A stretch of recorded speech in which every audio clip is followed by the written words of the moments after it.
बच्चों, आज हम पढ़ने वाले हैं अध्याय 3 यानी कि चैप्टर नंबर 3 उत्पादन तथा लागत यानी कि प्रोडक्शन एंड कॉस्ट। हम लोग पार्ट 1 पार्ट 2 पिछले वीडियोस में देख चुके हैं। आज हम पार्ट 3 पढ़ेंगे।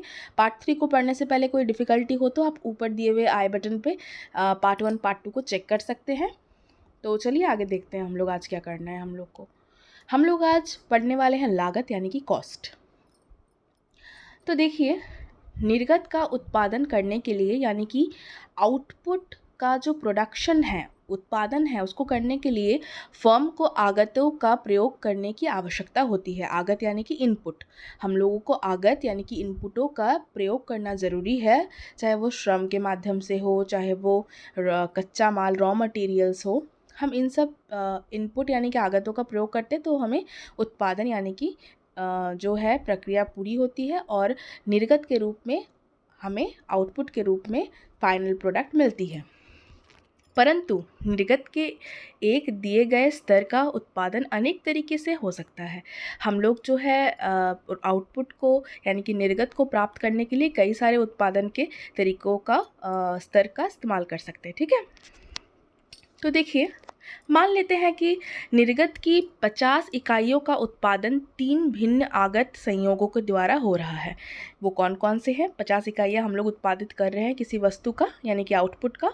तो हम लोगों ने यहाँ पे 3 कॉम्बिनेशन यानी कि संयोगों को दिखाया है। हम लोगों ने दिखाया है, पहले देखिए, L = 6 और K = 3। L का मतलब क्या हो गया? लेबर यानी कि श्रम। K का मतलब हो गया आपका कैपिटल यानी कि पूंजी। तो हम लोग 6 श्रम यानी कि लेबर का प्रयोग कर रहे हैं और 3 कैपिटल का प्रयोग कर रहे हैं। 3 इकाइयाँ किसका प्रयोग कर रहे हैं? कैपिटल का। और इससे हम लोग क्या कर रहे हैं? किसी वस्तु का उत्पादन कर रहे हैं। या फिर हम क्या कर रहे हैं? 4 श्रम यानी लेबर का प्रयोग कर रहे हैं, 4 कैपिटल का प्रयोग कर रहे हैं पूंजी का, और इससे भी हम लोग उत्पादन कर रहे हैं। पहला विकल्प हो गया 6-3 का, दूसरा विकल्प हो गया 4-4 का, और तीसरा जो विकल्प है वो हमारा है 3 श्रम का और 6 पूंजी का। ठीक है, तो 3-6 का जो है आपका योग बन के हम लोग क्या कर रहे हैं? उत्पादन कर रहे हैं। ये 3 कॉम्बिनेशंस बन रही है। हम तीनों में से किसी भी कॉम्बिनेशन को प्रयोग करके उत्पादन कर सकते हैं, लेकिन हम जो उत्पादन करेंगे उस उत्पादन में कुछ लागत आएगी। अब इनपुट श्रम जो है वो फ्री में तो काम करेगा नहीं, उसे हमें कुछ पैसे देने होंगे मजदूरी के तौर पे, और जो पूंजी है वो भी हमें लगाना पड़ेगा। तो वो क्या हो गया? कॉस्ट हो गया। तो अब देखिए, प्रश्न है कि किस आगत संयोग का चयन फर्म करेगी। ठीक है, कौन से आगत जो संयोग है, कॉम्बिनेशन है, उसका चयन करेगी फर्म। तो हमारे पास 3 कॉम्बिनेशंस थे। दिए गए आगत मूल्यों के साथ वो चयन करेगी आगतों का वो संयोग जो सबसे कम महंगा हो। ठीक है, उन तीनों संयोगों में से वो कौन से संयोग को चुनेगी? जो सबसे कम महंगा हो, जिसमें कॉस्ट ऑफ प्रोडक्शन यानी कि लागत जो होगी उत्पादन की वो सबसे कम होगी, न्यूनतम होगी। क्यों? अगर लागत किसी भी वस्तु को उत्पादन करने में कम होगी तो ऑब्वियसली बात है कि हमें जो है उसका जो रिटर्न होगा प्रॉफिट के तौर पे वो ज़्यादा मिलेगा। क्योंकि अगर हम किसी वस्तु को कम दाम में बनाते हैं, ज़्यादा दाम में बेचते हैं, तो ऑटोमेटिकली हमें क्या होगा? ज़्यादा फ़ायदा होगा। तो हमेशा जो प्रोड्यूसर है, उत्पादन करता है, वो क्या चाहेगा कि उसका जो उत्पादन हो रहा है वो कम लागत में ही हो जाए, यानी कि कम कॉस्ट ऑफ प्रोडक्शन में ही हो जाए, लो कॉस्ट ऑफ प्रोडक्शन में ही हो जाए। ठीक है, तो चलिए अब आगे देखते हैं। Cobb Douglas production function. Cobb Douglas उत्पादन फलन। हम लोग कॉब डगलस प्रोडक्शन फंक्शन को पढ़ेंगे। कॉब डगलस इकोनॉमिस्ट का नाम है, कॉब अलग इकोनॉमिस्ट का नाम है, और डगलस एक अलग अर्थशास्त्री का नाम है। ठीक है, अब हम लोग इसको रिप्रेजेंट किस तरीके से करते हैं? इसको लिखते हैं हम लोग Q = x1 alpha x2 beta. ये पावर में होगा अल्फ़ा और बीटा। जहाँ अल्फ़ा और बीटा स्थिर है, फर्म निर्गत की Q मात्रा का उत्पादन कारक 1 की x1 मात्रा तथा कारक 2 की x2 मात्रा को प्रयोग में लाकर करती है। यानी कि जो उत्पादन हो रहा है Q, वो कैसे हो रहा है? 2 कारकों के द्वारा हो रहा है। x1 का मात्रा हम लोग ले रहे हैं, कारक 1 का x1 मात्रा ले रहे हैं, कारक 2 का x2 मात्रा ले रहे हैं। इसे हम लोग क्या बोलते हैं? कॉब डगलस प्रोडक्शन फंक्शन यानी कि कॉब डगलस उत्पादन फलन। यदि हम वृद्धि करते हैं इस पूरे फॉर्मूला में, सूत्र में टी गुना, तो टी हमेशा ग्रेटर देन 1 होता है, तो हमें नवीन निर्गत प्राप्त होता है। ठीक है, जो न्यू आउटपुट है वो हमें प्राप्त होगा अगर हम लोग आउटपुट में चेंजेस करते हैं, अगर हम लोग इसमें टी गुना वृद्धि करते हैं तो चलिए देखते हैं कि हम लोग इसको किस तरीके से समझ सकते हैं। हम लोग इसके डिराइवेशन को देखेंगे। तो देखिए, जैसे आप देख पा रहे हैं यहाँ पे हम लोगों ने सबसे पहले बोला कि q is equals to x1 alpha x2 beta. इसको हम लोग इक्वेशन 1 मान लेते हैं। ये कॉब डगलस प्रोडक्शन फंक्शन है, ठीक है, जहाँ पे x और अल्फ़ा और बीटा जो है वो कांस्टेंट है। अब हम लोग मान लेते हैं कि x1 is equals to x1 बार है, जो चेंज हुआ है कारक मात्रा फैक्टर्स की, और x2 is equals to x2 बार है, जो चेंज हुआ है x2 से x2 बार बन गया है। अब जो हमें नया क्वांटिटी मिलेगा, नई मात्रा मिलेगी, वो क्या हो जाएगी, q is equals to q0 मान लेते हैं। पहले q था, अब q0 मिलेगा हम लोग को। तो देखिए q0 is equals to x1 alpha x2 bar beta, ये हमारा इक्वेशन नंबर 2 बन गया। अब देखिए, अगर हम लोग इस इक्वेशन नंबर 2 को मल्टीप्लाई कर देते हैं t से, तो ये t क्या है, t कोई भी एक वेरिएबल मान लीजिए। देखते हैं कि इससे क्या चेंज होता है हमारे मात्रा में, और t हमेशा 1 से बड़ा होगा। अब देखिए, क्योंकि हम लोग जानते हैं कि यहाँ पे t से गुना करेंगे तो दो वेरिएबल में, दोनों में गुना हो जाएगा, t x1 alpha t x2 beta, तो दोनों चरों में इनटू किए हैं हम लोग, तो यहाँ पे क्या हो जाएगा हमारा टी अल्फ़ा। हम लोग देखिए, जब पावर ऊपर रहता है, अंदर में दो मल्टीपल्स रहते हैं, तो दोनों के ऊपर पावर आएगा अल्फ़ा अल्फ़ा, और यहाँ पे दोनों के ऊपर पावर आएगा बीटा बीटा। तो हम लोग और एक बात जानते हैं कि अगर बेस सेम हो तो पावर ऐड हो जाता है। तो देखिए, टी और टी बेस सेम है तो अल्फ़ा बीटा प्लस हो जाएगा। तो T alpha plus beta, x1 alpha, x1 bar alpha, x2 bar beta. तो अब हम लोग बोल सकते हैं यहाँ पे alpha plus beta is equals to 1। अगर हम लोग बोलते हैं कि alpha plus beta is equals to 1, ये कांस्टेंट रिटर्न टू स्केल को दिखाता है, alpha plus beta is equals to 1। तो वहाँ पे उस सिनेरियो में क्या हो रहा है आपका, q1 इज इक्वल्स टू क्या हो जाएगा, T x1 bar alpha x2 bar beta, जो कि ये हम लोग जो देख रहे हैं वो q0 के बराबर है, अर्थात q is equals to T q0। ठीक है, और हम लोग अब अगर बात करेंगे कि यहाँ पे हम लोगों ने देखा कि t का मल्टीपल करने से क्या होगा, t गुना वृद्धि होती है क्वांटिटी में। जब alpha plus beta is equals to 1 होता है तो हमारे पास q1 is equals to T q0। इसका अभिप्राय यह है कि निर्गत में t गुना वृद्धि होती है, अतः उत्पादन फलन स्थिर पैमाने का प्रतिफल होता है, मतलब कांस्टेंट रिटर्न टू स्केल होता है जब alpha plus beta equals to 1 होता है। जब alpha plus beta equal greater than 1 होता है तो उत्पादन फलन बढ़ते पैमाने का प्रतिफल होता है, यानी कि इंक्रीजिंग रिटर्न्स टू स्केल होता है। और जब alpha plus beta is less than 1 होता है तो वो उत्पादन फलन घटते पैमाने का प्रतिफल को प्रदर्शित करता है, यानी कि डिक्रीजिंग रिटर्न्स टू स्केल को दिखाता है। अब आगे देखिए, हम लोगों को समझना है कि अल्पकालीन लागत क्या होता है, यानी कि शॉर्ट रन कॉस्ट हम किसे कहते हैं। तो शॉर्ट रन कॉस्ट किसे कहते हैं, आइए देखें ज़रा। अब देखिए, शॉर्ट रन कॉस्ट को समझने के लिए कुछ चीज़ों को समझना पड़ेगा आपको। कुल स्थिर लागत, टोटल फिक्स्ड कॉस्ट, जिसे हम लोग TFC से भी जानते हैं, जो कि स्थिर रहता है, हम लोगों ने पढ़ा है इसके बारे में। अल्पकाल में जो उत्पादन के कुछ कारकों में परिवर्तन नहीं लाया जाता है, अतः वे स्थिर रहते हैं। एक फर्म जो स्थिर लागतों का वहन करती है उन्हें कुल स्थिर लागत कहते हैं। जो कि कांस्टेंट रहती है उसे हम क्या कहते हैं, कुल स्थिर लागत। अब कुल परिवर्तित लागत, यानी कि टोटल वेरिएबल कॉस्ट, जो बदलते रहती है कॉस्ट, TVC से हम लोग इसको डिनोट करते हैं। तो आइए देखते हैं ये किसे कहते हैं हम। किसी भी आवश्यक स्तर के निर्गत का उत्पादन करने के लिए अल्पकाल में फर्म केवल परिवर्ती आगतों में ही जो है समायोजित कर सकती है। इसके अनुसार लागत जो एक फर्म इन परिवर्ती आगतों को प्रयोग करने के लिए वहन करती है उसे कुल परिवर्तित लागत कहते हैं हम लोग। मतलब कि जिस वेरिएबल्स को हम लोग चेंज करते हैं प्रोडक्शन प्रोसेस में, उसे हम लोग कहते हैं कुल परिवर्तित लागत। आइए अब देखते हैं हम लोग, यानी कि कुल लागत हम लोग किसे कहेंगे, कुल लागत इज इक्वल्स टू क्या होगा, कुल स्थिर लागत प्लस कुल परिवर्तित लागत। इन दोनों को मिला के मान लेगा हमें कुल लागत, यानी कि total cost is equals to total fix cost plus total variable cost. इसे हम लोग डिनोट कर सकते हैं TC is equals to TFC plus TVC। This is a very very very important point, आप लोग ज़रूर याद रखिएगा इसको। इसी से आगे के सॉल्यूशंस या सम्स जो है वैसे इसी के फॉर्मूला के आधार पर भी बनेंगे। अब देखिए, निर्गत के उत्पादन में वृद्धि करने के लिए फर्म को परिवर्ती आगतों में से अधिक प्रयोग करने की आवश्यकता होती है। परिणाम स्वरूप कुल परिवर्ती लागत तथा कुल लागत में भी वृद्धि होती है। अतः जब निर्गत में वृद्धि होती है तो कुल परिवर्तित लागत एवं कुल लागत में वृद्धि होती है।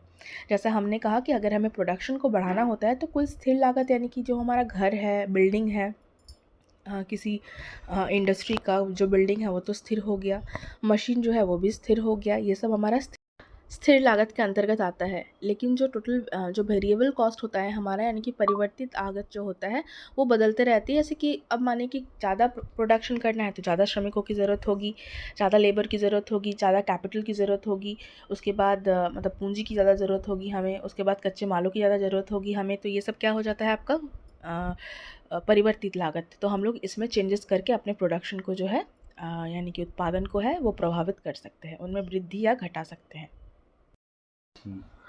अल्पकालीन औसत लागत। अल्पकालीन औसत लागत फार्म द्वारा वहन की जाती है, जिसे निर्गत यानी कि आउटपुट की प्रति इकाई मूल्य की कुल लागत के रूप में परिभाषित किया जाता है। इसकी गणना हम इस प्रकार करते हैं। आप इस फॉर्मूला को देख रहे हैं, अल्पकालीन औसत लागत इजिकल्स टू क्या होता है, कुल लागत बाय क्यू यानी मात्रा। जो कुल लागत हमारा है टोटल यानी कि कॉस्ट, उससे हम लोग जब क्यू को मात्रा को डिवाइड करते हैं तो हमें अल्पकालीन औसत लागत मिलता है। अब औसत प्रतिवर्ती लागत किसे कहते हैं देख लीजिए, यानी कि एवरेज वेरिएबल कॉस्ट किसे कहते हैं हम लोग। औसत कुल परिवर्ती लागत जो होता है वो होता है कुल परिवर्ती लागत बाय क्यू, यानी कि अगर हमारे पास टी भी सी है, उसको अगर हम लोग क्यू से भागा देंगे तो हमें औसत कुल परिवर्ती लागत मिल जाएगा। अब है औसत स्थिर लागत यानी कि एवरेज फिक्स्ड कॉस्ट। तो औसत स्थिर लागत इजिकल्स टू होता है कुल स्थिर लागत बाय क्यू, यानी कि टोटल जो हमारा कांस्टेंट कॉस्ट है उसको जब हम लोग मात्रा यानी क्यू से डिवाइड करते हैं तो हमें औसत स्थिर लागत मिलती है। तो चलिए अब आगे देखते हैं। आप लोग इस तालिका को देखिए। इस तालिका 3.3 में हमारे पास एक विशिष्ट फार्म के लागत फलन का उदाहरण है। प्रथम कॉलम निर्गत के विभिन्न स्तरों को दर्शाती है। निर्गत के सभी स्तरों के लिए कुल स्थिर लागत 20 रुपये है। देख रहे हैं सारे जितने भी फिक्स्ड कॉस्ट है वो सारे 20 रुपीज़ है। आप लोग देख रहे हैं सेकंड कॉलम में। जैसे जैसे निर्गत में वृद्धि होती है कुल परिवर्ती लागत में भी वृद्धि होती है। ठीक है, अब आगे देखिए। शून्य निर्गत के साथ कुल परिवर्ती लागत शून्य है। निर्गत की एक इकाई के लिए कुल परिवर्ती लागत 10 रुपये है, हमें दिख रहा है तीसरे कॉलम में। निर्गत की 2 इकाइयों के लिए कुल परिवर्ती लागत 18 रुपये है, इत्यादि। जैसे कॉलम 2 में कुल स्थिर लागत तथा कॉलम 3 में कुल परिवर्ती लागत के मूल्य को प्राप्त किया था, उसी प्रकार इसके जोड़ के रूप में हम कुल लागत को दिखा सकते हैं कॉलम 4 में। ठीक है, देखिए जब दोनों को जोड़ेंगे तो क्या मिलेगा हमें, टोटल कॉस्ट। हम लोगों ने पहले भी ये पढ़ा है, TFC plus TVC equals to TC होता है। तो हम लोग यहाँ पे क्या बात कर रहे हैं कि निर्गत के शून्य स्तर पर कुल लागत केवल स्थिर लागत होती है जब शून्य है तब। ठीक है, क्योंकि कोई काम तो हम कर नहीं रहे हैं या फिर कोई कच्चा माल कोई मज़दूर लगा नहीं रहे हैं। जो मेरे पास बिल्डिंग था, जो मशीन्स था वो वैसे के वैसे है, क्योंकि कोई प्रोडक्शन ही नहीं हो रहा है वहाँ पे। ठीक है, और निर्गत की एक इकाई के लिए कुल लागत 30 रुपये है। निर्गत की 2 इकाई के लिए कुल लागत 38 रुपये है, इत्यादि। तो इसी प्रकार से कॉलम 4 को आप लोग अगर देखेंगे ठीक से तो आप लोगों को समझ में आएगा कि किस तरीके से जो है हम लोगों ने कुल लागत को निकाला है। कुल लागत कैसे निकल रही है, कुल स्थिर लागत को जब हम जोड़ते हैं कुल परिवर्ती लागत से तो हमें क्या मिलता है, कुल लागत। ठीक है, यानी कि कॉलम 2 कॉलम 3 को जोड़ने से हमें क्या मिलेगा, कॉलम 4 मिलेगा। तो इसको हम लोगों ने समझ लिया है। जिस तरीके से अगर जो स्थिर लागत है वो हमेशा 20 ही क्यों होगा, क्योंकि वो नहीं बदलती है। बदलती क्या है, वेरिएबल कॉस्ट, यानी कि जो हमारा परिवर्ती लागत है वही बदलेगी। ठीक है, तो अब आगे देखते हैं। चलिए अब फिर से जरा से इस तालिका को गौर कीजिएगा और आगे हम लोग देखते हैं क्या समझना है। अब अल्पकालीन औसत लागत क्या होता है, जब औसत परिवर्ती लागत और औसत स्थिर लागत को हम लोग जोड़ते हैं तो हमें अल्पकाल औसत लागत मिलता है, एवरेज। अब हम लोग टोटल तो निकाल लिया, अब एवरेज निकालेंगे। ये एवरेज कैसे निकलता है देखिए। तालिका 3.3 में हम अल्पकालीन स्थिर लागत प्रथम कॉलम के अनुरूप मूल्य द्वारा द्वितीय कॉलम में के मूल्य के भाग दे करके समान रूप से प्राप्त करते हैं। इसी प्रकार से हम तृतीय कॉलम के मूल्य को प्रथम कॉलम के मूल्य से विभाजित करके औसत परिवर्ती लागत कॉलम को प्राप्त करते हैं। ठीक है, तो निर्गत के शून्य स्तर पर औसत स्थिर लागत और औसत परिवर्ती लागत अपरिभाषित होती है। निर्गत की प्रथम इकाई के लिए औसत स्थिर लागत 20 रुपये है तथा औसत परिवर्ती लागत 10 रुपये है। उन्हें जोड़कर हम अल्पकालीन औसत लागत 30 रुपये के बराबर प्राप्त करते हैं। ठीक है, आप देख पा रहे हैं अपने इस चार्ट में। तो ये जो औसत स्थिर लागत है हम लोग को जो है कॉलम नंबर 5 में मिल रहा है और कॉलम नंबर 6 में हमें मिल रहा है औसत परिवर्ती लागत।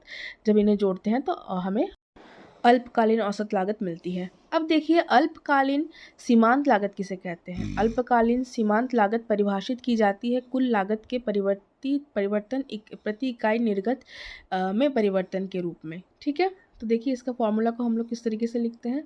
अल्पकालीन सीमांत लागत इज इक्वल्स टू कुल लागत में परिवर्तन, उसको भागा देते हैं निर्गत में परिवर्तन, यानी कि जो आउटपुट में चेंज, जो कुल लागत में परिवर्तन हो रहा है उसको जब हम भागा देते हैं आउटपुट में परिवर्तन से तो हमें क्या मिलता है, अल्पकालीन सीमांत लागत, जिसे हम लोग किस तरीके से दिखाते हैं, चेंज को डेल्टा से दिखाते हैं। ठीक है, तो डेल्टा कुल लागत बाय डेल्टा क्यू, ऊपर हम लोग डेल्टा टीसी भी लिख सकते हैं, जहाँ डेल्टा चर के मूल्य में परिवर्तन का प्रतिनिधित्व करता है। ठीक है, तो आइए अब आगे देखते हैं। आगे हम लोग को देखना है कि किस प्रकार से जो है हम लोग अल्पकालीन सीमांत लागत को निकालेंगे। ठीक है, अब देखिए तालिका 3.3 का जो अंतिम कॉलम है वो अल्पकालीन सीमांत लागत की गणना का एक संख्यात्मक उदाहरण प्रस्तुत करता है। इस कॉलम के मूल्यों की गणना प्रत्येक निर्गत पर कुल लागत में परिवर्तन को निर्गत में परिवर्तन से भाग देकर प्राप्त की जाती है। तो अब देखिए जो लास्ट वाला कॉलम है वो हम लोग किस तरीके से निकालते हैं। तो सबसे पहले हम लोग अतः Q इजिकल्स टू अगर 5 है, देखिए 5 अगर हम लोग इकाई को ले रहे हैं, 5 इकाई को अगर हम लोग ले रहे हैं तो ठीक है, तो कुल सीमांत लागत में परिवर्तन equals to TC Q equals to 5 पर क्या हो जाएगा, हम लोग TC Q equals to 5 minus क्या करेंगे, TC Q इजिकल्स टू 4 जो है, मतलब जो 5 यूनिट है उसको 4 यूनिट से माइनस कर देंगे। ठीक है, क्या टोटल कॉस्ट का देखिए तो 5 यूनिट क्या है 53 दिख रहा है आप लोग को तालिका में, और उसका 4th यूनिट क्या है 49। जब इन लोगों को माइनस करेंगे तो 4 मिलेगा। ठीक है, तो Q में परिवर्तन इजिकल्स टू क्या है आपका 1। ठीक है, और कुल सीमांत लागत क्या हो जा रहा है हमारा 4/1 हो गया हमारा क्या 4 दिख रहा है आपको, हमारा सीमांत लागत मिल गया, क्योंकि हम लोगों ने फॉर्मूला में अभी तुरंत बताया था जब हम लोग का जो चेंज हो रहा है कुल लागत में उससे जब हम भागा देते हैं क्वांटिटी को, क्वांटिटी कितना चेंज हो रहा है देखिए तो 1, क्वांटिटी कितना चेंज है 1, तो अब क्योंकि 4 से 5 हुआ है तो एक ही इकाई चेंज हुआ है, तो हमें क्या मिल रहा है कुल सीमांत लागत। ठीक है, कुल सीमांत लागत इजिकल्स टू क्या होता है, जब हम लोग change in total cost divided by Q से डिवाइड करते हैं, तो 4/1 इजिकल्स टू 4, तो 4 हमारा हो जाएगा सीमांत लागत। ठीक है, कुल सीमांत लागत। अब हम लोग आज इतना ही पढ़ेंगे। नेक्स्ट क्लास हम लोग इसके जो भी आकृतियाँ हैं इस पर डिस्कशन करेंगे कि सीमांत लागत, उसके बाद औसत लागत, औसत जो हमारा फिक्स्ड कॉस्ट है यानी कि average fixed cost, average variable cost, total fixed cost, total variable cost किस प्रकार से होती है, इनकी डायग्राम्स, उस पर हम लोग डिस्कस करेंगे। आज पार्ट 3 में हम लोग इतना ही रखेंगे, पार्ट 4 में आगे चैप्टर को कंटिन्यू करेंगे। Thanks for watching the video till the end. आप ऐसे आगे वीडियोज़ में बने रहें। इस चैप्टर में कोई भी डिफ़िकल्टी हो तो प्लीज़ आप नीचे कमेंट बॉक्स पे अपने कमेंट को लिख के हमें अपने डिफ़िकल्टीज़ को बता सकते हैं, और please don't forget to click on the like, subscribe and on the bell button.